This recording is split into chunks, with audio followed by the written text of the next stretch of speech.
You are warm right now, and you probably don't even think about it. Somewhere in your house, there's a thermostat, and the second the temperature dips, a machine switches on and solves the problem before your body even complains. You move from a heated house to a heated car to a heated office, and the coldest moment of your whole day is the few seconds spent walking between them. For you, winter is an annoyance, scraping frost off a windshield, throwing on a heavier jacket, grumbling that it gets dark too soon. But for almost all of human history, winter wasn't an annoyance. Winter was the season built to kill you, and it came at you from 4 directions at once. The cold could kill you, starvation could kill you, predators could kill you, and the long, black, endless nights could break your mind before any of the others finished the job. So here's the real question. With no heaters, no grocery stores, no walls that actually kept the wind out, how did human beings survive winter at all, for hundreds of thousands of years? Because they did. They didn't just survive it, they walked straight into the coldest places on Earth and came out the other side. And how they pulled that off is one of the most remarkable stories our species has. Start with the obvious enemy, the cold itself. Here's something people forget. A human being is, biologically speaking, a tropical creature. We evolved in the warm belt of Africa, and an unprotected human loses body heat fast. Hypothermia can set in within hours in a cold environment.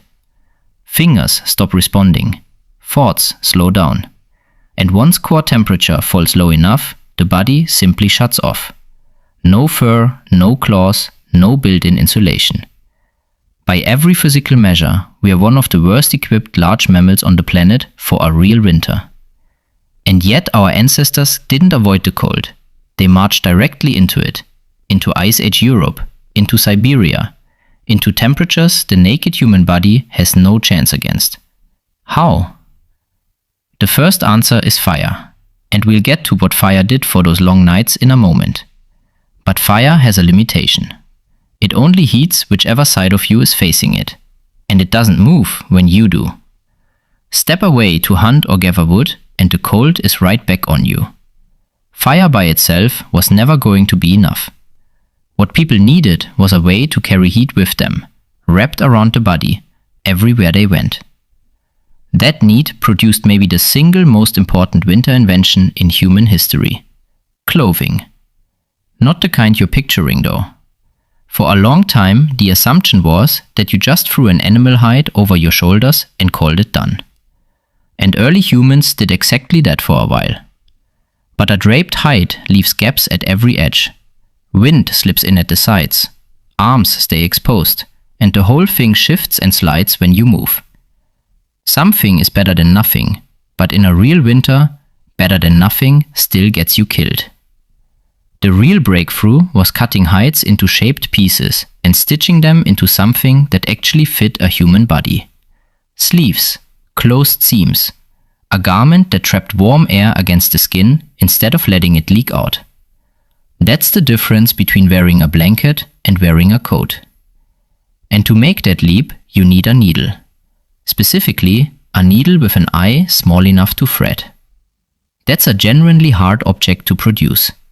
You take a splinter of bone, grind it down to a fine point, then drill a hole through it thin enough to be delicate, but strong enough not to snap under tension.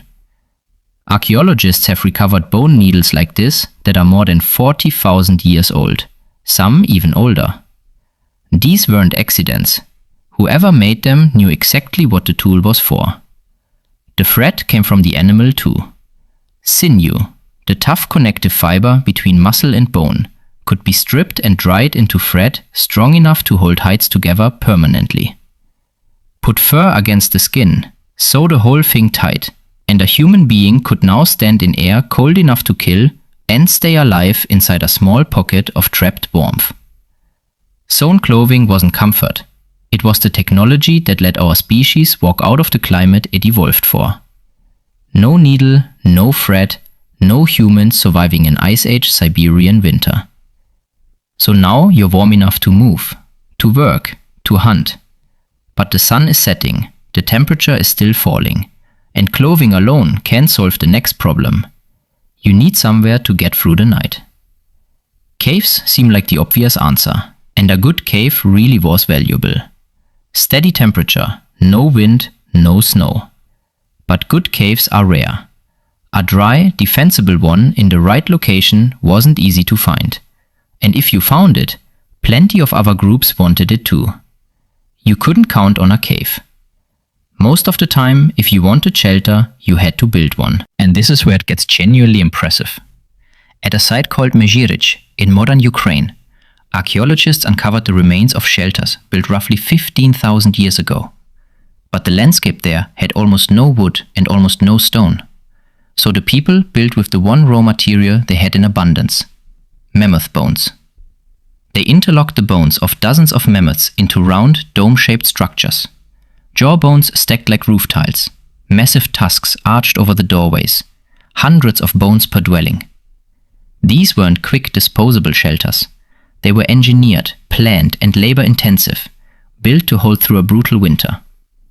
Inside, people did everything possible to trap the warmth. At a site in South Africa, archaeologists found bedding made from carefully layered grass and leaves, dating back an incredible 77,000 years. People were making shelter comfortable before our species had even left the continent. And a hut made of bone has gaps everywhere, and every gap is an open door for the wind, so they sealed it in layers. Hides stretched and pinned across the inside walls, blocks of sod stacked outside, and in some cases, snow packed against the structure on purpose, because a thick layer of snow actually insulates. It traps air, and trapped air holds heat. Layer by layer, the wind had nowhere left to get in. A shelter stopped being just walls. It became a system, and that system kept people alive through nights that should have killed them. But a warm shelter creates its own problem. Keeping a fire going through a whole winter takes a huge, constant supply of fuel. And gathering it means someone has to keep stepping back out into the cold, again and again, all season. You're tied to that shelter. You can't just wander off looking for food. It has to already be close by or already stored. Which brings us to the third killer, and arguably the one that took the most lives: hunger. Here's a fact about winter we've completely erased from modern life. During winter, the land stops producing food. Plants die back or go dormant. Berries disappear. Roots get harder to find under frozen ground. Animals migrate away, go into hiding, or grow thin and desperate themselves. For a hunter-gatherer, winter wasn't just cold.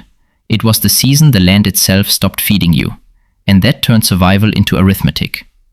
You had to gather enough during the warm months to carry the whole group through months when almost nothing new was coming in. So people became experts at preservation, and they had a few genuinely clever methods. The first was drying. Slice meat thin, let it dry in the sun or over low smoke, and you pull the moisture out. Without moisture, it doesn't rot. Dried meat could last for months, and the smoke added an extra layer of preservation on top. A rack of drying meat in autumn was, functionally, a life insurance policy against February. The second method turned the cold itself into a tool. Dig down into the permafrost, pack it with meat from a large kill, and the frozen ground worked as a natural freezer, keeping the meat edible for a long stretch. The very thing trying to starve them became the thing preserving their food. But the single most valuable food in winter wasn't meat, it was fat.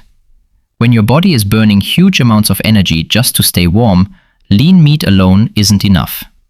Fat is the densest energy source available, and people rendered it down into tallow, stable, storable, calorie-dense fuel, and mixed it with dried meat to create compact, long-lasting rations packed with energy. In a season where every calorie mattered, fat was often the actual difference between a group that reached spring and one that didn't. So now you're warm, sheltered, and fed. 3 of winter's 4 weapons are handled. But there's a fourth one people rarely think about, because it doesn't attack the body, it attacks the mind. The darkness. The farther north you go, the shorter the days get and the longer the nights stretch. Sometimes only a few usable hours of daylight, followed by 15 or 16 hours of cold darkness, with nothing to do but wait. You can't travel far. You can't hunt in the dark.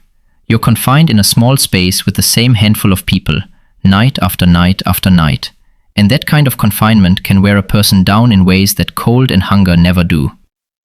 But here's what ancient people did with those long dark hours. They didn't just endure them, they used them. This became the time for every task that didn't need daylight. Sitting near the fire, repairing tools, shaping new spear points, mending clothing, twisting fiber into cordage, carving. The long night wasn't dead time, it was workshop time. The hours a group used to prepare everything they'd need the moment the day weather turned. And it was more than labor. That fire in the dark is where people talked, where the older members passed down what they knew to the younger ones, where stories got repeated over and over, carrying a group's memory and knowledge forward across generations. A huge portion of what we now call human culture, myth, song, shared knowledge, was forged in exactly these conditions. People pressed together against the darkness, keeping each other warm and keeping each other sane until the light returned. Winter didn't just test the body. In a strange way, it built the mind. Step back and something becomes clear. Winter didn't just get survived. Winter shaped us. The pressure of the cold pushed humans toward fitted clothing. The scarcity of caves pushed them toward real architecture. The seasonal food gap pushed them toward storage and preservation. And the long dark nights are a huge part of where human culture itself was born. Nearly every technology that let our species spread into every climate on the planet was forged in the fight to survive the cold. The hardest season on Earth didn't destroy us. It made us far more capable than we had any right to be. So here's the full picture. Winter attacked with 4 weapons. The cold answered with fire and sewn, fitted clothing. The night answered by building shelter out of whatever the land provided, even the bones of mammoths. The hunger answered by drying, freezing, and rendering food into stores that could last for months. And the darkness answered by turning the longest, coldest nights into the workshop and classroom where human culture began. Every single winter was a test that countless people failed. Survival was never guaranteed. It was earned, every year, through preparation, skill, and sheer stubbornness. And now look at you. You turn a dial and the room warms up. You open a door and there's food grown on the other side of the planet, in the middle of December. You complain about early sunsets from inside a home your ancestors could never have imagined, having never once felt the specific fear of watching the first snowfall and wondering if you'd stored enough to make it to spring. You don't survive winter anymore. You barely notice it. And that's not because winter got weaker. It's because 100,000 years of humans freezing, starving, and huddling together in the dark slowly figured out how to beat it, one invention at a time, so that you never would have to.